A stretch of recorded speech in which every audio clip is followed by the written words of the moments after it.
Hello friends, this is Seema from Dadi Sakhi kitchen से।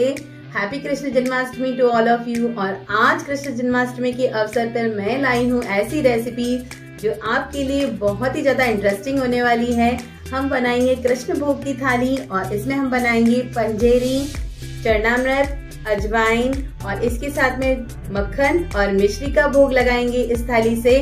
तो चलिए, बहुत ही इंटरेस्टिंग होने वाला है ये वीडियो, तो एंड तक जरूर देखिएगा। शुरू करते हैं वीडियो। सबसे पहले मैंने यहाँ लिया है एक पैन और उसमें हम डालेंगे 2 कप घी। घी हमें थोड़ा ज़्यादा लेना है क्योंकि हमें गूंद के फूले बनाने हैं, तो इसके लिए यहाँ मैं 2 कप घी यूज़ कर रही हूँ। एक बार हम घी को हाई फ्लेम पे गरम करेंगे। घी हमारा गरम हो चुका है और अब हम लेते हैं इस तरह की कोई छलनी और उसके अंदर थोड़ा थोड़ा करके गूंद डालेंगे। बस एक बार में हम इतना ही डालेंगे और इसे थोड़ा सा इस तरह से हिलाते हुए और फिर हम अच्छे से फूले बनाएंगे। थोड़ा सा झारी डालेंगे अंदर ताकि जो फूले हैं वो बहुत अच्छे से बने। कई बार ऐसा होता है ना, गोंद एक दूसरे से चिपक जाता है और अच्छे से फूले नहीं बनते हैं। तो ये देख सकते हैं आप, अच्छे से फूले बन रहे हैं। और हमने इन्हें डायरेक्ट कढ़ाई में इसीलिए नहीं डाला है क्योंकि जो फूले होते हैं वो इस तरह से फैल जाते हैं इसके अंदर और फिर उन्हें निकालना थोड़ा सा मुश्किल होता है। और इससे बहुत इजीली हो जाता है, काम भी हो जाता है और जल्दी से हम उसे निकाल भी सकते हैं और इससे जो एक्स्ट्रा घी होता है वो भी निकल जाता है। तो आप देख सकते हैं बहुत ही फटाफट से और बिल्कुल इजी हो जाता है इसको निकालना। ये देख सकते हैं आप, बन गए हैं ये, तो निकाल लेते हैं। ऐसे ही हमने सारे फूले बना के तैयार कर लिए हैं और अब हम फ्राई करेंगे बादाम को। तो यहाँ पे मैंने 2 तरह से बादाम की कटिंग करी है। एक तो मैंने इसे 2 पार्ट में कर दिया है, तो इसे 2 से 3 मिनट तक ही हमें पकाना है, ज़्यादा नहीं पकाना है क्योंकि अगर बादाम जल गई तो उसका टेस्ट बहुत ही ख़राब लगेगा। तो इसके लिए बस 2 से 3 मिनट तक हम इसे पकाएंगे। आप चाहें तो इस भोग के लिए जो हम अजमा बना रहे हैं उसमें बारीक कटी हुई बादाम का भी यूज़ कर सकते हैं, पर थोड़ी सी बड़ी वाली कटिंग अच्छी लगती है। यहाँ हमें यही ध्यान रखना है कि जो गैस का फ्लेम है वो मीडियम पे ही रखना है। खुशबू आना शुरू हो चुकी है और बादाम हमारी फ्राई हो गई है। निकाल लेते हैं अब इन्हें बाहर। अभी कढ़ाई के ऊपर ही रखकर हम इसका घी निकलने देंगे एक्स्ट्रा। निकाल लेते हैं बादाम को बाहर। तो बादाम ये वाली फ्राई हो चुकी है। अब हम बारीक कटिंग वाली बादाम को भी फ्राई करेंगे। घी में फ्राई करने से जो बादाम है उसका टेस्ट दुगना हो जाता है और एक तरह से थोड़ा कच्चापन भी नहीं रहता है। और जन्माष्टमी का जो त्यौहार है वो आता है सावन भादों के अंदर और इस टाइम में बारिश का सीज़न भी रहता है। तो हम जब बादाम को अच्छे से फ्राई कर लेते हैं तो थोड़ा ड्राइनेस आ जाता है, एकदम से नमी नहीं रहती या मॉइस्चराइज नहीं होते हैं। निकाल लेते हैं इन्हें भी बाहर। हो चुका है ये भी फ्राई। और अब सबसे मेन चीज़ है, यहाँ पे मैंने नारियल ले लिया है और इसे हमें किसना है या ग्रीट करना है, तो हम इस तरह से ग्रीट कर लेंगे। ये ग्रीट करना इसलिए ज़रूरी है, या कह सकते हैं इसे ग्रीट इसलिए कर रहे हैं हम। चाहे तो हम नारियल का बूरा भी ले सकते हैं जो मार्केट में अवेलेबल रहता है, लेकिन जो टेस्ट है वो इसका ज़्यादा अच्छा लगता है जो हम इस तरह से ग्रीट करके बनाते हैं। तो उससे बहुत ज़्यादा टेस्टी बनता है, चाहे अजमा हो या फिर हम पंजेरी बना रहे हैं वो हो। तो इस तरह से मैंने ग्रीट करके निकाल लिया है। तो अब हम लेते हैं अजवाइन। तो यहाँ मैं 1 कप अजवाइन का यूज़ कर रही हूँ और उसे हम डालेंगे जार में। हमें इसे ग्राइंड करना है। तो जार में हमने डाल दिया है, कवर करके इसे ग्राइंड कर लेते हैं। तो अजवाइन हमने ग्राइंड कर लिया है और आप देख सकते हैं बहुत बारीक से ग्राइंड किया है, मोटा मोटा नहीं रखा है। जिस पैन में हमने फूले और बादाम को फ्राई किया था उसी पैन में से हम घी को थोड़ा कम कर देंगे और इसी में ही अजवाइन बनाएंगे, हम तैयार करेंगे। तो इसके लिए ज़रूरी है कि हमें घी पहले निकालना होगा। तो जैसे हमने 2 कप घी लिया था तो लगभग 1 कप के करीब हम वापस निकाल लेंगे इसमें से।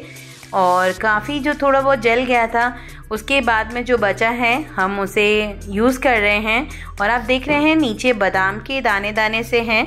ये देखिए, ये 1 कप घी हमने निकाल लिया है और यही बादाम के दाने इसी में ही रहने देंगे, इससे कोई फ़र्क नहीं पड़ता है, जले भी नहीं है ये।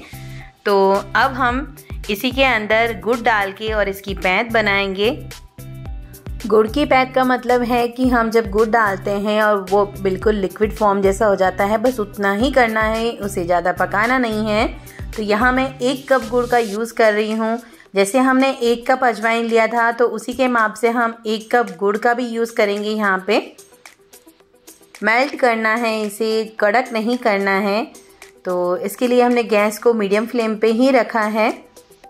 जल्दी से मेल्ट हो जाएगा, ज़्यादा टाइम नहीं लगेगा। और यहाँ हमें जो अजवाइन है उसमें घी ज़्यादा यूज़ नहीं करना है, इसीलिए हमने जो एक्स्ट्रा घी था उसे बाहर निकाल लिया था। तो बस इसमें 1.25 कप घी जितना घी रह चुका है कढ़ाई में। तो अभी हम बस मेल्ट कर रहे हैं इसे। आप देख सकते हैं धीरे धीरे जो गुड़ है वो मेल्ट हो रहा है। ये जो अजवाइन हम कृष्णा के भोग के लिए बना रहे हैं, ये वैसे तो हम भोग के लिए यूज़ करते ही हैं, पर अपने शरीर के लिए भी बहुत ही अच्छा रहता है। ये पेट के लिए अच्छा रहता है, हमारे जोड़ों के लिए अच्छा रहता है। बहुत सारे फ़ायदे हैं इसे बनाने के और इसे यूज़ करने के।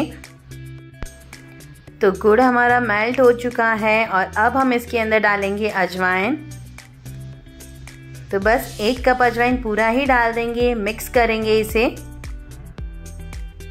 और जैसे ही ये मिक्स होता है हम गैस का फ्लेम ऑफ कर देंगे।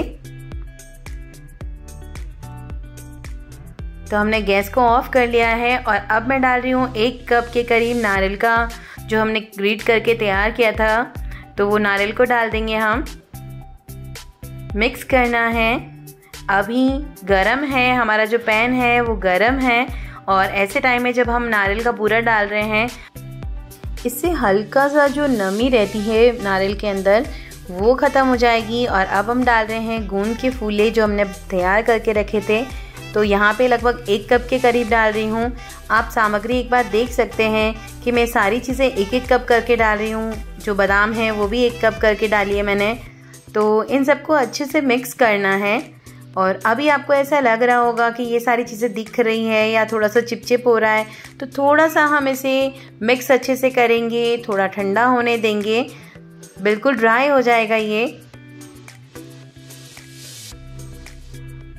मिक्स ज़्यादा अच्छे से करना है ताकि जो गुड़ है वो प्रॉपर तरीके से सब जगह पहुंच जाए। जो जन्माष्टमी है उसके ऊपर ये स्पेशल भोग होता है कृष्ण भगवान को और ये बहुत ही ज़्यादा टेस्टी लगते हैं। और इस दिन सभी अपने घर में धूमधाम से कृष्ण का भोग बनाते हैं। पूरे इंडिया में और बाहर भी विदेशों में भी इसे बनाया जाता है इस भोग को, और सभी जगह एक कंपलसरी ऐसा भोग बनता ही है। तो आप देख सकते हैं 10 मिनट हो गए हैं और ठंडा हो गया है थोड़ा। तो जो नारियल है और जो गोंद के फूले हैं, और तो आप देख सकते हैं सौंख लिया है घी को, एकदम से ड्राई हो चुका है। निकाल लेते हैं इसे बाहर। ये देखिए ये काफ़ी ड्राई हो चुका है। इसे मैंने अच्छे से स्पैचुला से चला के और ड्राई कर दिया है इसे, ये देख सकते हैं आप।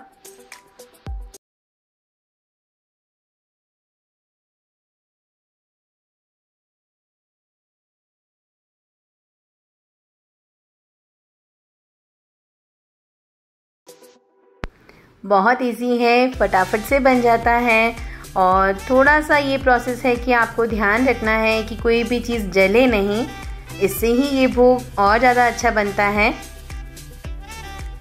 तो अजवाइन हमारी बनके तैयार हो चुकी है और अब हम बनाएंगे पंजेरी का भोग। तो मैं उसी पैन में ये जो हमने घी निकाला था 1 कप, उसे डाल देंगे हम। थोड़ा सा हम घी को गर्म होने देंगे और इसके बाद में मैं यहाँ डालूँगी थोड़ा सा मोटा पीसा हुआ जो धनिया है, उसे डाल देंगे हम। आप चाहें तो जो साबुत धनिया होता है उसे रोस्ट करके और बारीक पीस के भी तैयार कर सकते हैं, लेकिन ये भोग हम थोड़ा इंस्टेंट बना रहे हैं, तो इसके लिए मैंने यहाँ पे साबुत जो धनिया होता है उसे न लेके और पीसा हुआ धनिया ही लिया है। और 1 कप घी लिया है, उसके अंदर हम डाल रहे हैं लगभग 1.5 कप के करीब हमने धनिया पाउडर लिया है, उसे डाल रहे हैं। ज़्यादा फ्राई नहीं करना है, ज़्यादा नहीं रोस्ट करना है, इसे बस 2 मिनट के लिए ही इसका जो नमी है वो निकल जाए उतना ही पकाना है। तो बस एक बार इसकी नमी निकल चुकी है और गैस को हमने ऑफ कर लिया है। अब डाल रही हूँ 1 कप नारियल जो हमने ग्रेट करके तैयार कर लिया था, उसे डाल रही हूँ मैं यहाँ पे। कढ़ाई हमारी गर्म है, तो ऐसे टाइम में ही हमें नारियल और जो धनिया पाउडर है उसको हम मिक्स कर देंगे अच्छे से। जब हम पंजीरी बनाते हैं तो ये ज़रूरी है कि जो धनिया पाउडर लें हम उसे थोड़ा सा घी में सेक लें, उससे जो पंजीरी है वो बहुत टेस्टी बनती है और उसका जो धनिया का कच्चापन है वो भी निकल जाता है। लेकिन यहाँ पे सावधानी हमें यही रखनी है कि उसे ज़्यादा सेकना नहीं है, अगर ज़्यादा सेक लिया तो वो जल जाएगा, इसलिए ये ज़रूर ध्यान रखें। और अब हम गोंद के फूले डाल रहे हैं, तो यहाँ मैं बस 1 कप के लगभग गोंद के फूले डाल रही हूँ यहाँ पे। और अब मैं डाल रही हूँ जो हमने फ्राई करके बादाम निकाली थी, उसे डाल देंगे। मिक्स करना है, प्रॉपर मिक्स करना है जिससे कि ये सभी एक साथ हो जाए।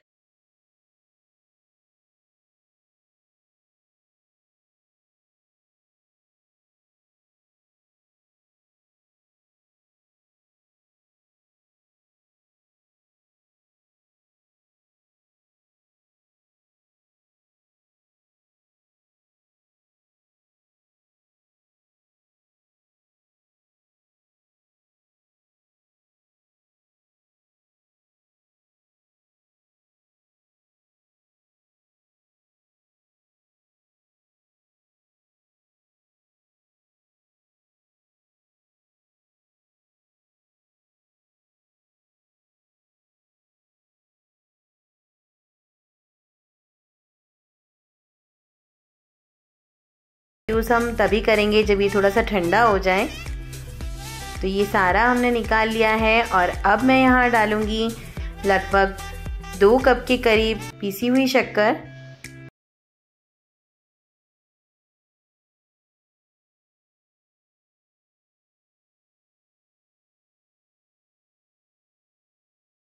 हमने डाल दी है और अब मैं यहाँ यूज़ कर रही हूँ 1 चम्मच ड्राई जो सौंठ का पाउडर होता है, उसे डाल देंगे यहाँ पे। ये सबसे मेन चीज़ है इसके अंदर और अच्छे से मिक्स करना है। ये जो हम कृष्णा का भोग बना रहे हैं ये इम्यूनिटी बूस्टर का काम करता है, शरीर में काफ़ी सारे रोग इससे दूर होते हैं, तो आप इसे घर में डेली ऐसे भी यूज़ कर सकते हैं। अजवाइन और सौंठ के लड्डू वैसे भी हमारे यहाँ बनाए जाते हैं, जब किसी की डिलीवरी होती है उसके बाद में उस लेडी को दिए जाते हैं। बहुत फ़ायदेमंद रहता है शरीर के लिए और लेडीज़ के लिए तो स्पेशली बहुत ही ज़्यादा अच्छा रहता है ये। स्पेशली इसे सर्दियों में बनाया जाता है, जैसे कि हम सौंठ के लड्डू बनाते हैं या उड़द के लड्डू बनाते हैं, तो बहुत ही ज़्यादा ताकतवर, बहुत ही ज़्यादा इम्यूनिटी वाला ये भोग है। और जिस किसी को चक्कर बहुत ज़्यादा आते हैं वो भी इसे यूज़ कर सकते हैं।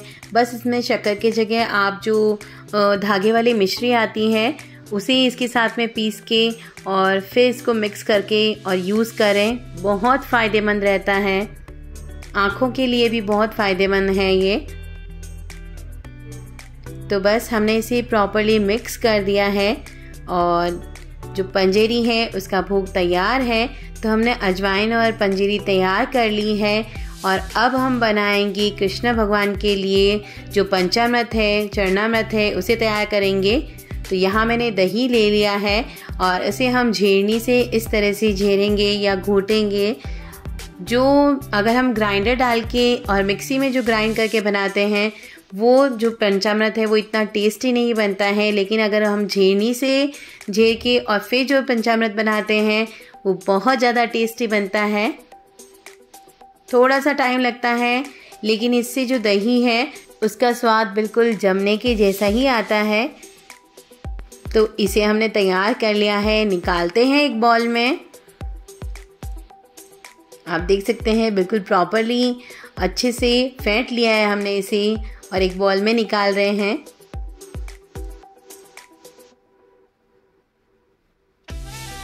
तो यहाँ मैंने एक बॉल में पूरा जो दही है चनामत का वो निकाल लिया है। इसके बाद में हम जो ये केसर है उसके अंदर 1 चम्मच दूध डालेंगे, बिल्कुल 1 चम्मच जितना ही डालेंगे। थोड़ा सा भीगने देते हैं इसे, तब तक हम पंचामृत में और जो सामग्री डालते हैं वो डाल देते हैं। तो यहाँ सबसे पहले मैं डाल रही हूँ 1 चम्मच शहद और इसके बाद में हम डाल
हो और ये सब न बने ऐसा तो हो ही नहीं सकता है।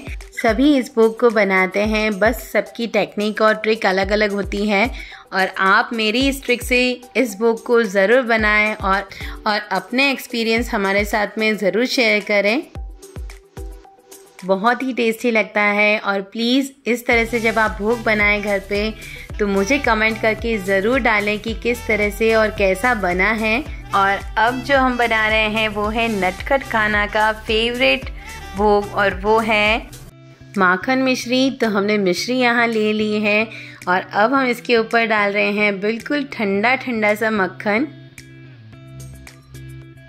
मक्खन बनाने की रेसिपी अगर आपको देखनी है तो आप मेरे जो पहले वाला वीडियो है वो भी देख सकते हैं और मक्खन बनाने का जो वीडियो है उसका लिंक मैं डिस्क्रिप्शन बॉक्स में डाल दूँगी। मक्खन मिश्री बहुत ही टेस्टी लगता है और कृष्ण भगवान को तो हम माखन चोर कहते थे, तो ये उनका फेवरेट फूड है जो मक्खन मिश्री है। और इसके ऊपर भी हमने तुलसी पत्र रख दिया है। थोड़ी सी जो बची हुई हमारे पास में केसर है वो भी इस पे रख देंगे हम। भगवान का प्रसाद बने और केसर और ड्राई फ्रूट्स ना हो ऐसा तो हो ही नहीं सकता। तो हमने सभी जो भोग तैयार किया है वो आप देख सकते हैं, बहुत ही ज़्यादा टेस्टी, बहुत ही इंटरेस्टिंग बना है। और प्लीज़ आप सभी से रिक्वेस्ट है कि आप जब इस भोग को ट्राई करें घर पे तो प्लीज़ मुझे कमेंट करके ज़रूर बोलिए कि कैसा बना है। आपके कमेंट से मुझे और प्रोत्साहन मिलता है और मैं ऐसे ही और नए नए वीडियोस आपके साथ में लेके आऊँगी।